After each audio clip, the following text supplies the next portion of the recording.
Olá, pessoal, graça e paz. A paz. Tudo bem? Vamos para mais um devocional. Sim. Aqui no nosso canal 2 ou Mais. Perfeito. Estamos em 2 Reis e hoje nós vamos falar sobre os capítulos 8 e 9. Exatamente. E os capítulos 8 e 9 vão falar sobre uma transição forte na história de Israel e Judá. Não se esqueçam que desde quando Salomão pecou, Deus dividiu o reino. Sim. Né? Entre as tribos do sul e as tribos do norte. E além disso, nós vamos ver um cumprimento profético, juízo, manipulação política que parece muito com o que nós vivemos hoje no nosso país e em outros países também, unção, traição e um agir soberano de Deus. E também nós vamos ver que Deus não fala apenas sobre o futuro, Ele governa o futuro. Uau! Sim. Vamos começar então? Vamos lá. Então, vamos lá. 1. A sunamita colhe o fruto da obediência tardia. Aleluia. A mulher sunamita, que havia acolhido o profeta Eliseu anos antes, recebe agora a direção para fugir da fome que viria sobre a terra. Curiosidade, a fome duraria 7 anos, número frequentemente associado na Bíblia a ciclos completos de juízo ou preparação. Como lá do Egito, né? 7 anos de vacas magras, sim. 7 anos de vacas gordas. Exatamente. Quem honra o reino em tempos de abundância, recebe direção em tempos de crise. Enquanto muitos foram surpreendidos pela fome, ela recebeu um aviso antecipado. Sim. Isso revela um princípio espiritual importante. Intimidade com Deus gera sensibilidade espiritual. Muito forte. Muito bom. E é incrível porque essa mulher que recebeu uma bênção, né, do filho, que ela provavelmente nem acreditava mais, porque ela honrou Eliseu. Sim. Anos depois recebe outra bênção. Então você vê que a bênção, as boas atitudes elas vão ecoando, né? Ela plantou, né? Sim. Ela plantou e aí ela Porque isso fala sobre o coração, né, da pessoa. Sim. Vamos avançar. 2. O testemunho de Geazi aconteceu exatamente no momento certo. Isso também me pegou muito. Porque na hora que ele estava falando sobre os milagres de Eliseu, logo ela aparece com o filho. Sim. Enquanto o rei perguntava sobre os milagres de Eliseu, a mulher sunamita chega exatamente naquele momento para pedir suas terras de volta. Esse encontro coincidente, né, porque Deus não age na coincidência, mostra um padrão bíblico recorrente. Deus sincroniza eventos invisíveis para cumprir seus propósitos. Quantas vezes a gente não vê situações assim, caramba, que coincidência! Isso acontece muito, gente. Não existe coincidência! Tanto que a gente fala dela, é a cristocidência, né? Não pessoal, não existe coincidência. Não existe, é tudo muito bem costuradinho pelo Pai. É uma trama. É uma trama, né, que um fio vai por cima do outro e quando ele vai formar algo maravilhoso, perfeito. Sim. Né? O céu trabalha nos bastidores, mesmo quando não percebemos. Aquilo que parece acaso, muitas vezes é providência divina. Cara, isso é realmente uma percepção que faz com que nós consigamos entender que o controle não está nas nossas mãos. Ao mesmo tempo que nós somos protagonistas, nós também somos coadjuvantes, nós somos figurantes. Sim. Cara, isso é tão maravilhoso porque a gente passa a entender que Deus, ele de fato, ele está movimentando suas peças. E isso é incrível, porque a gente eu não fico mais naquela assim, Deus está me manipulando. Não, calma, não é isso. é Deus fazendo com que o seu propósito possa, de fato, estar ativo na tua vida. E quando você, de fato, internaliza isso, fica mais simples. Você para de sofrer com coisas que você não precisa sofrer. Verdade. Verdade. Depois você entende como que as peças se encaixam, quebra-cabeça, né? E aí você vê o resultado daquilo ali. Sim. 3. Hazael sufoca Ben-Hadad com um pano molhado. Hazael assassina o rei da Síria de maneira silenciosa para assumir o trono. Curiosidade: o método usado sugere uma morte aparentemente natural, escondendo a conspiração. Chave espiritual aqui é que a ambição sem temor de Deus transforma pessoas em instrumentos de destruição. Hazael foi escolhido por Deus como instrumento de juízo, mas isso não justificava sua maldade pessoal. Deus pode usar alguém sem aprovar seu coração. Gente, eu não vou nem avançar, porque o próximo tópico já vai falar sobre algo que eu queria falar. Porque eu vou deixar vir o próximo capítulo, o próximo tópico. 4. Eliseu chorou antes mesmo da tragédia acontecer. Essa é a parte difícil, né, da visão profética. Quando Eliseu olha para Hazael, ele começa a chorar ao enxergar profeticamente o sofrimento que ele causaria em Israel. Curiosidade: o profeta não celebra juízo. Ele sentia a dor do povo antes mesmo dela acontecer. E aí eu fiquei assim, né, porque a nossa mente natural, o que ela pensa? Poxa, Eliseu vai deixar esse cara realmente assumir o reinado? Meu irmão, agora é a hora, acaba com isso. Né? Mas não é assim que um homem de Deus ele atua. E Hazael é tão dissimulado que ele fala assim, não, mas como? Eu jamais faria isso. Que canalha. Como diria naquela novela Terra Nostra, cáspita. Nossa, que vontade de dar um safanão.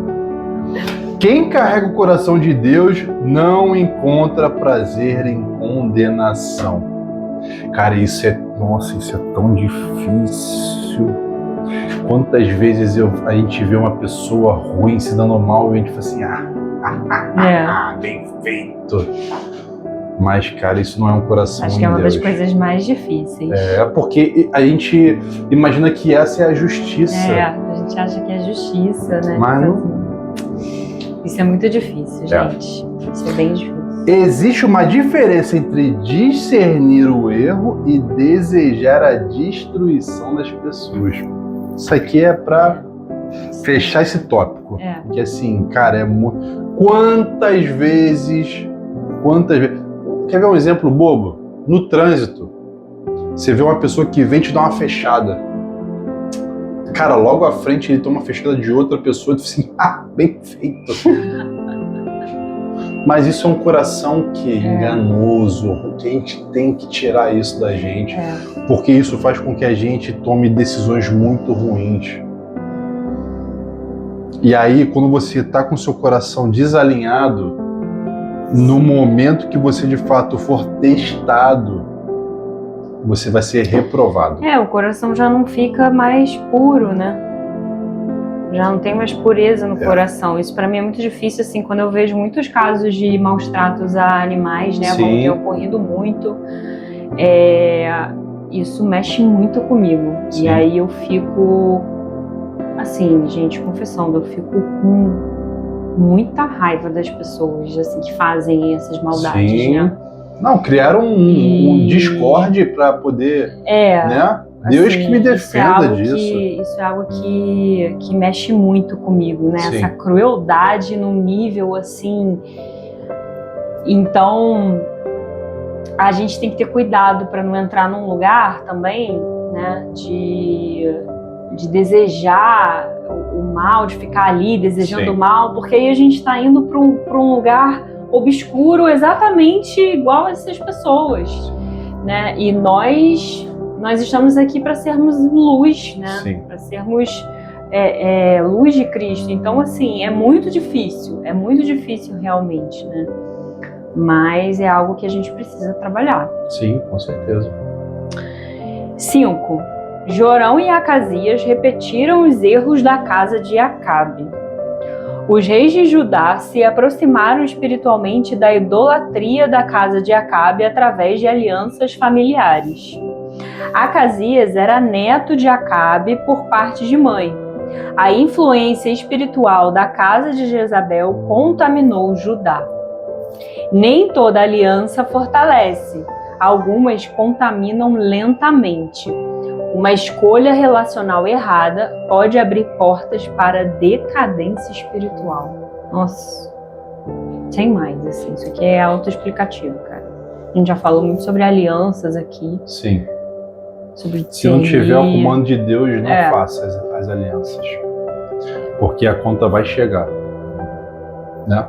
Com certeza. Jeú foi ungido em secreto para destruir a corrupção. Eliseu envia um discípulo para ungir Jeú rapidamente e sair dali. Isso também me chamou de atenção. Vai lá, joga o óleo e pernas para que te quero. Sim. A unção foi feita de forma discreta porque havia um ambiente político extremamente perigoso, e é o que a gente tanto clama para que a nossa nação possa receber, né? Esse livramento. Enfim. Grandes chamados muitas vezes começam longe dos holofotes, assim como com Davi, né? Samuel chegou lá,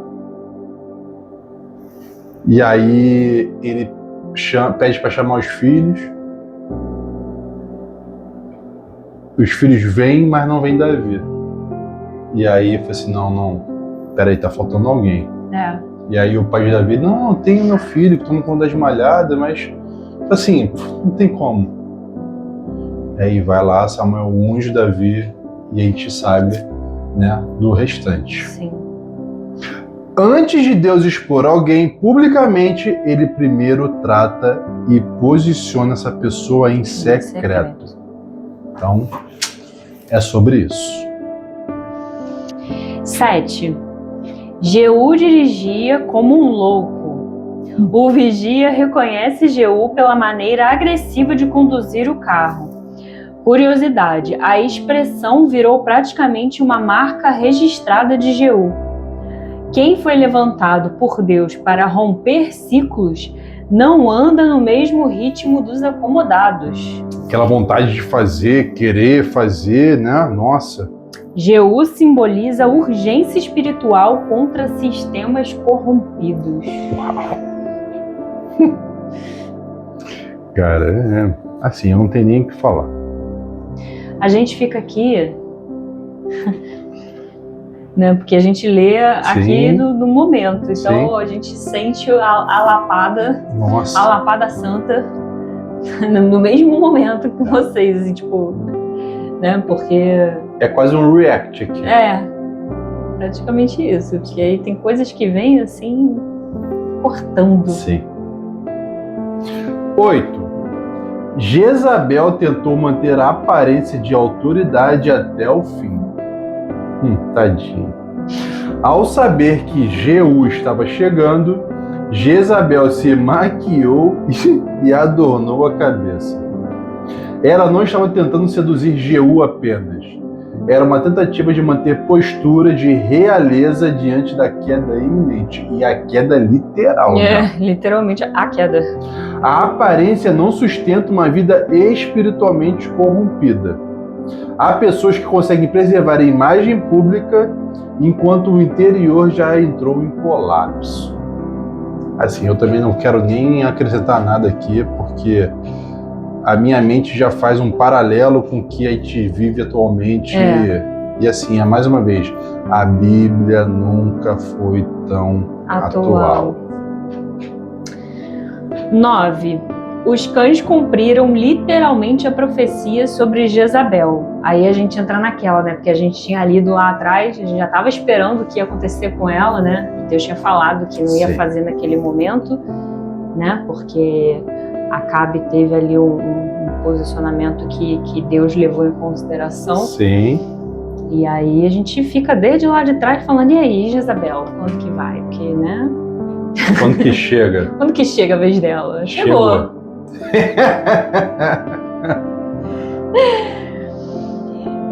A morte de Jezabel acontece exatamente como Elias havia profetizado anos antes. Uau.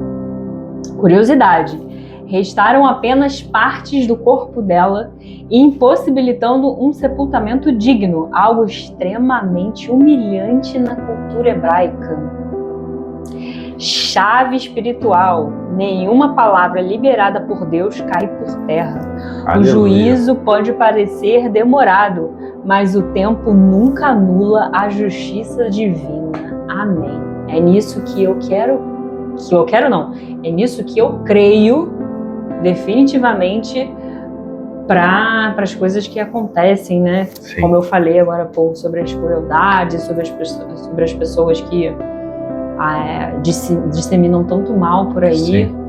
Gente, é a justiça divina. Uma hora a conta chega. 10. O azeite da unção veio acompanhado de uma missão difícil. Jeú quase foi Tom Cruise aí, né? Na Missão Impossível. Jeú não foi ungido para conforto, mas para confrontar corrupção, idolatria e pecado estrutural.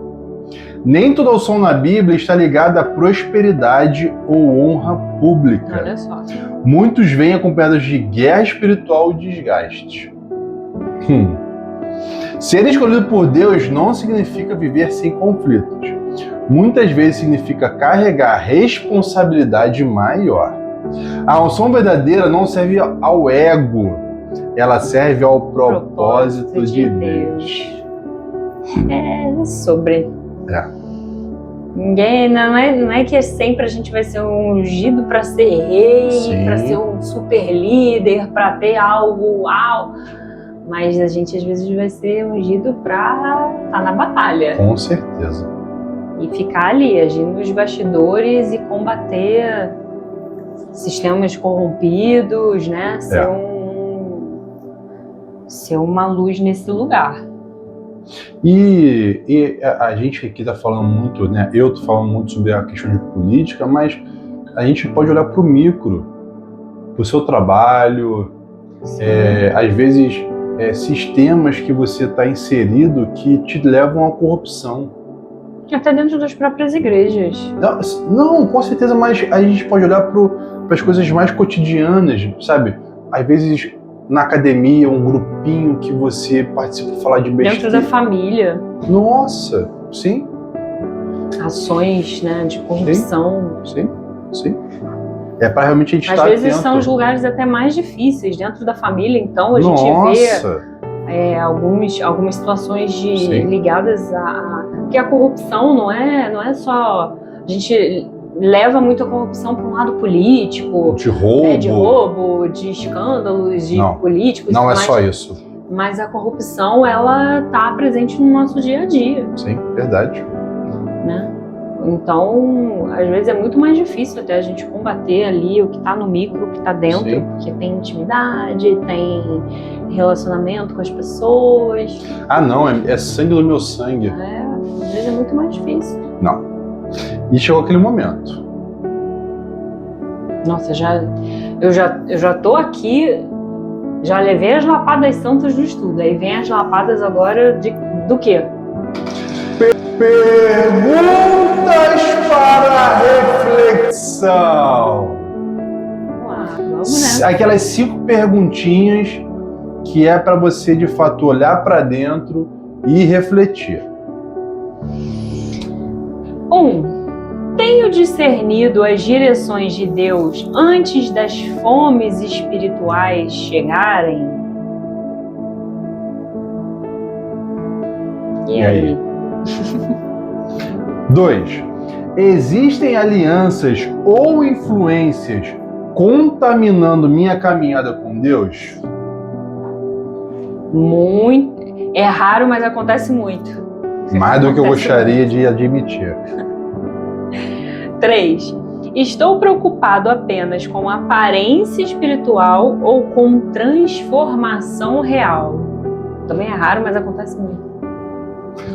4. Tenho coragem para confrontar aquilo que Deus mandou remover da minha vida? Esse processo é um dos mais difíceis. É para cortar na carne. 5.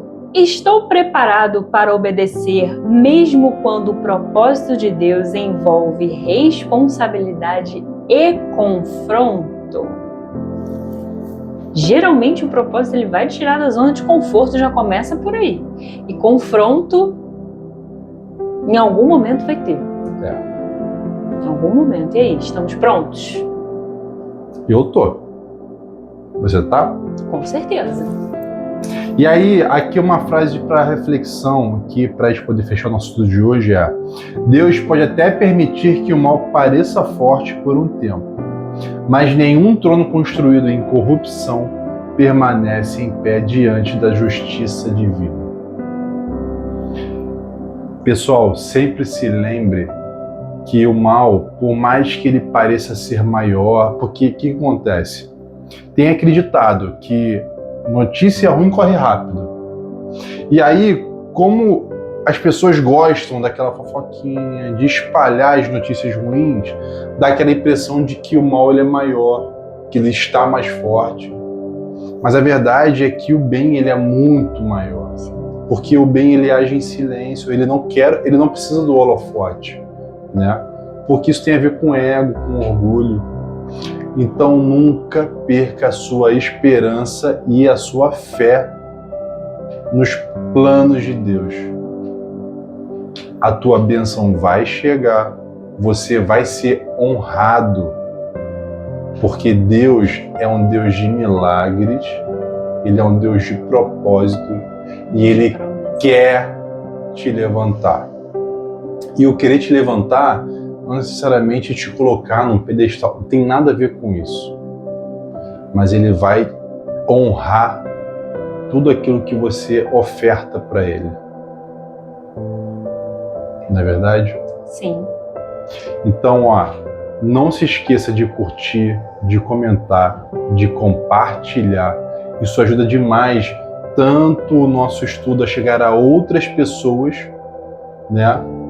Porque isso aqui é feito de uma forma com muito carinho. Sim. Isso aqui é algo que a gente já faz no nosso dia a dia. E muito natural do nosso coração. E aí a gente recebeu uma ordem, né, uma direção de Deus e a gente simplesmente obedeceu. Né? Exatamente. E nunca se esqueça que onde há 2 ou mais reunidos em nome dele, Ele estará presente e nos ouvirá. Com certeza. Esperamos você aqui amanhã. Combinado? Combinado. Combinado aí? Shalom!